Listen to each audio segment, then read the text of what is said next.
Hey, alchemists. So, our theme this year is alchemy. And alchemy is the science of transformation, which means it fits in perfectly with our unity philosophy. And so, today, up close and personal, I want to talk to you about the journey of the alchemist. Now, when I've mentioned alchemy, sometimes to people, they think like, oh, that's like woo woo stuff, right? But actually, all of us practice alchemy in some way. If you mix essential oils, you're basically an alchemist, okay? Or if you are working on getting physically stronger, and so you go to the gym and you get personal training, then maybe you're an alchemist for your body. Maybe your personal trainer is an alchemist. Okay? If you can make a grilled cheese sandwich out of 3 really delicious cheeses that are super melty, and you slather it in butter and dip it in Parmesan cheese and then grill it up, you're an alchemist. Okay? You're an alchemist. So, this is what Carolyn Mace has to say about alchemy. The journey of the alchemist is about transformation, the capacity we have in ourselves to transform the experience of our lives from something that looks overwhelming into something from which we derive gold. Okay, transforming something in our lives that looks overwhelming, feels overwhelming, and we transform that into something from which we can derive gold. Okay, so an alchemist will be able to look around at every experience and ask, all right, what is the gold that I can mine from this experience? So, first of all, an alchemist knows 3 things. They know that everything is energy. They know that energy follows thoughts. And they know that energy is impressed upon matter. So how would this look in real life? Well, I remember back when I worked for this mortgage company, I worked in a big department and I had a lot of bosses. And one of my bosses calls me and says, "Can you come into my office one day?" Right? Well, I automatically assumed, what did I do? Am I in trouble for something? And I felt the stress response. And so I'm walking to his office, getting more and more stressed out. And I get to his office and he says, I think you left your book sitting there in my chair. And sure enough, it was my book. I had left it there when I was there earlier. But energy follows thoughts. I'm in trouble. And energy impresses itself upon physical matter. Okay, the stress response of all that cortisol dumping into my system. Okay, so an alchemist, knowing these 3 things means that they do things differently in their lives. And so that's what I'm going to talk about today. How an alchemist becomes a spellbreaker. An alchemist is aware of the consequence of their choice. And an alchemist is willing to get uncomfortable because the transformation process is uncomfortable. So let's talk about being a spellbreaker. We all know that words carry great power. We have injured people with our words. We have healed people with our words. And we've had the same happen to us, right? But a spell, it's basically a thought form that gets into our head and it has influence over us. It has influence over our choices. Okay, this is a spell. You could call it a mind virus, but I'm going to call it a spell because I'm talking about alchemy. Okay, so when my son was little, I cast a spell on him. I told him, because he wanted to chew some gum. So I told him, all right, you can try this gum, but don't swallow it. Whatever you do, don't swallow it. It would be very bad if you swallow this gum. It's only for chewing. When you're done chewing it, you spit it out. You don't swallow it. It's bad if you swallow it. So my little kid, my little son, my little beloved, he's chewing his gum. And of course, after about a minute, he accidentally swallows it. And then he cries and he cries And he cries, right? Proud moment. I had cast a spell on him and it scared him. Now I had to recast this spell. I told him that I was sorry. That I was sorry I scared him. I said, we have to be real careful when chewing gum, because if we chew it and we swallow it, we might get a stomach ache. Do you have a stomach ache? No. Then you're fine. Everything's fine. I'm so sorry I scared you. Okay? So as parents, we cast a lot of spells, right? And we've had so many spells cast on us too. Like so many, we can't even count them all. Okay? Now some of the more common spells will look like this.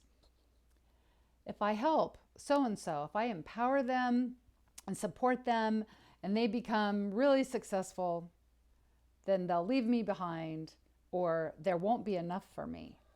Okay? Or if we blaming is being under a spell. Okay? Because we're blaming a condition, an event, a person for the reason that we can't be happy. Okay? So blaming's a spell. If we say to ourselves, I'll never be loved well enough, I'll never succeed, I'm just a failure, okay? I'll never be as good as so-and-so, I'll never be as popular as so-and-so. We are under a spell. Okay, none of those things are true. Okay, we're under a spell. To break a spell, and we can break a spell, it just takes, I say just, it takes commitment and it takes diligence. It's simple, but it's not easy, right? Because we really have to pay attention to our way of thinking. Now, I did manage to do this for myself. When I was younger, I used to give up on things really easy. I would say, I would dream about it, I would imagine it and think it would be amazing. But then when it came down to actually taking action, I would think, this is really hard. I'm a failure at everything. I'll never be able to do this. Somebody else could do this better than I could do this. Like I'm not good enough. That was a big one for me. I'm just not good enough. Who am I to think that I could do this wonderful thing? So when I really started getting into the unity principles, and I credit the unity principles with really helping me to catch this behavior in myself. It's God is all things, and that means me. And we create our experiences from our way of thinking and acting. And prayer and affirmative prayer, meditations, align us with the divine within. And it's not enough to just know these things. We must live them. Okay? So I started paying attention and I could hear my words to myself. So I started changing my vocabulary, right? I started saying, well, if I have this idea, where do I think this idea came from? God is all things, and that means my idea. I'm excited about it because I'm being divinely inspired. And if I'm being divinely inspired, it means the universe has my back. Okay, so that's how I was changing my thinking. So one of the things that really does help us to change our way of thinking is to practice something called denials and affirmations.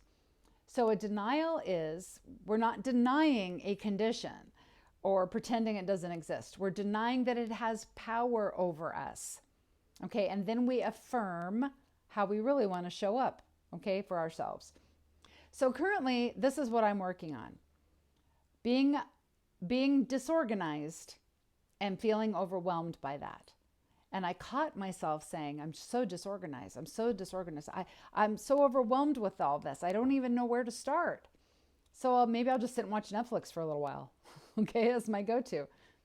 So I caught myself thinking that. So I practice a denial, which is not denying that I'm disorganized, because I'm clearly very disorganized. So my denial looks like this, or sounds like this. Well, yeah, I am pretty disorganized. It's a mess, but it's not going to stop me from going ahead and picking my next project. I will pick my next project. I can see it. It's right there. Okay, so there's my denial and there's my affirmation. All of this stuff is supposed to be practical. Okay, it's not supposed to be woo-woo. We can't wrap our minds around it. It's practical. Okay, it's just practical. Okay, another thing to pay attention to is if you're highly reactive to something, you're probably under a spell. right? And those when we're highly reactive, we're not thinking, we're not consciously present in that moment, right? We're reacting to something. If we were consciously present, we would respond to something, and there's a difference. Okay, so somebody cuts you off in traffic and you start yelling at them.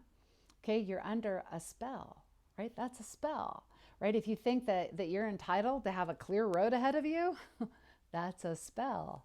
Okay, all right, so we get a new vocabulary. Okay, we pick our words of power.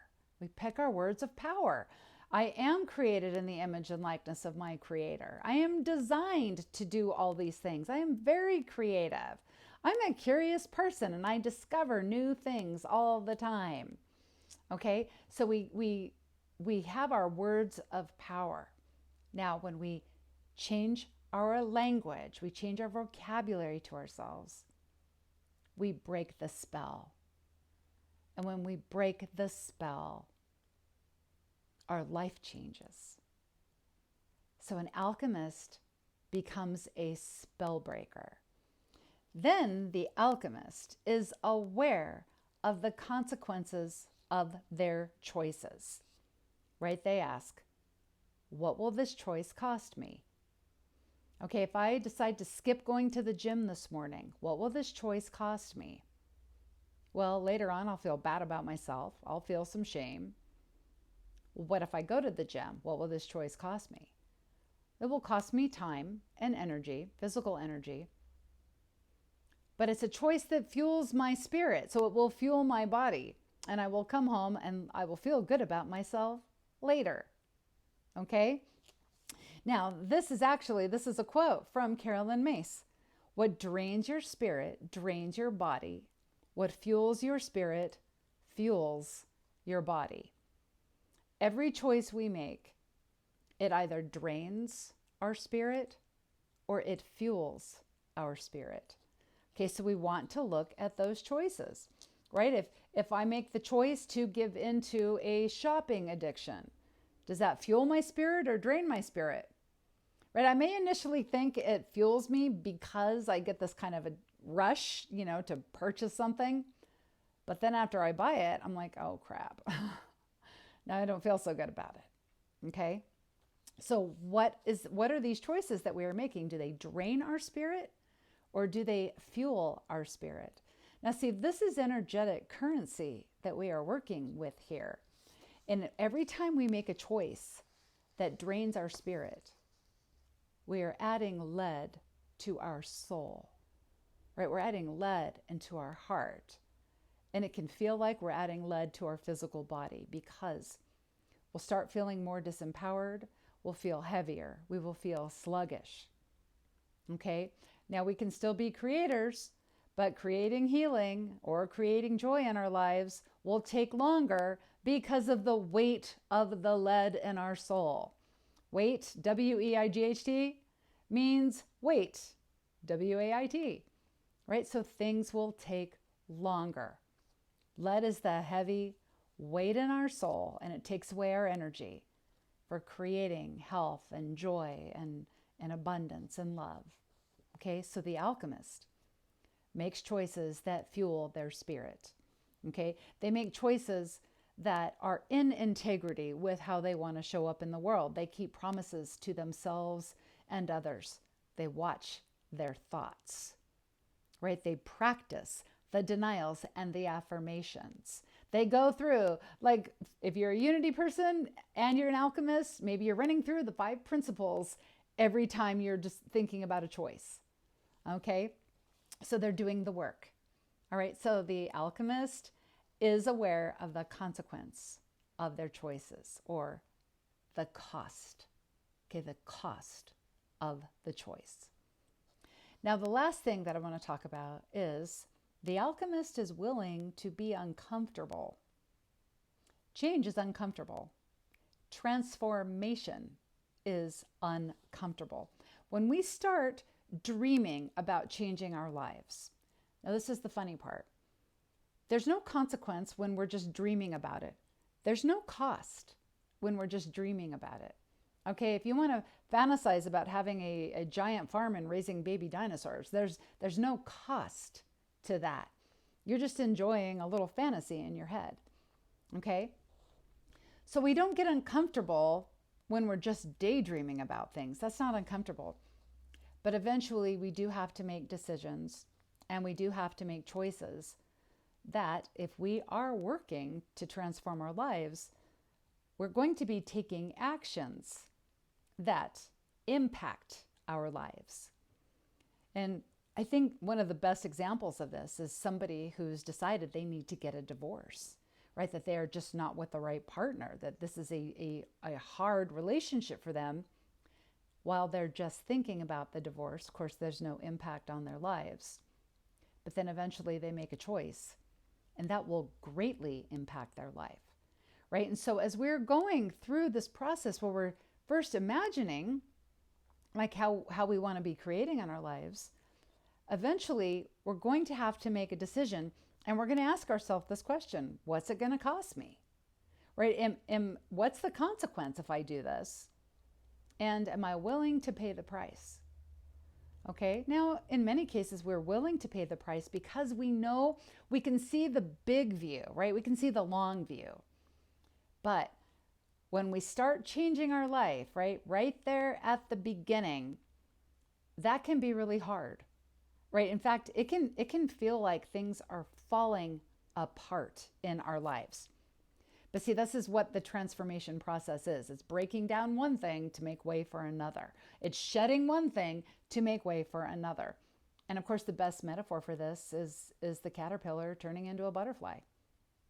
The caterpillar has to wrap itself in its cocoon, and it literally has to break down at the molecular level to reassemble itself, to reassemble its cellular structure to become a butterfly. It doesn't just strap on some wings, okay, and say, oh, okay, I'm a butterfly now. No, it totally breaks down, totally restructures itself. And sometimes that's what happens to us when we are in the process of creating transformation. Feels like everything is breaking down. Now, life gets uncomfortable. We know this. Growth and transformation are uncomfortable. We know this. And the alchemist is willing to be uncomfortable, right? The alchemist is willing to do that hard work, okay, and stick with it. So the alchemist accepts this, right? The alchemist accepts that this is where they are. The alchemist accepts, which means now they can decide, well, can I change this? Or do I have to rise above it? Right? This is our starting point. This gives us a starting point. We accept what's going on. We accept the discomfort. And now we know where we're starting from. We're starting from right here, where we are right now. Right? Do I have to let go of something? Do I have to really get into some forgiveness now? Maybe that is, right? So we're changing or we're rising above, but we're moving forward again, right? And eventually it won't be so uncomfortable. So an alchemist becomes a spell breaker. And then the alchemist is aware of the cost of their choices. And then the alchemist is willing to get uncomfortable, right? To accept and let go. Now, when we know how to do this, wherever we are then becomes the perfect place to start. When we know how to do this, then here, right here, we can go anywhere from right here. You can go anywhere from right here. Okay, if there was an astronaut in this room with me right now, this astronaut could go into space from right here. I mean, they'd first have to go to NASA, wherever that is, Florida, Texas, and then they could go to space. But see, even from right here, they could still get to space eventually. All right, and so the alchemist starts right where they are. So this is our call to action for this week. I'll start with our affirmation. I make choices that fuel my spirit. Okay, let's say it again together. I make choices that fuel my spirit. Our lives are filled with choices, right? There's always a new decision to be made. And at the same time, we have to also be responsible. But even in being responsible, we want to pay attention that we are making choices that fuel our spirit rather than drain our spirit. Because as we make choices that fuel our spirit, we get to start from where we are and we'll figure out, can we change this or can we rise above this, right? So here's my invitation for you this week. Ask yourself this question, all right? If I were an alchemist, how would I choose right now? Right? If I were an alchemist, what is the gold that I could mine from this experience?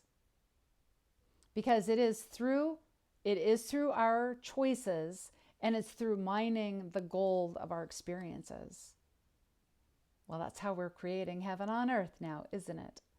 So until the next time, remember, you are divinely designed to be doing all of this. You are a one-time, one-of-a-kind cosmic event. In everything you do, you are blessed. And so it is.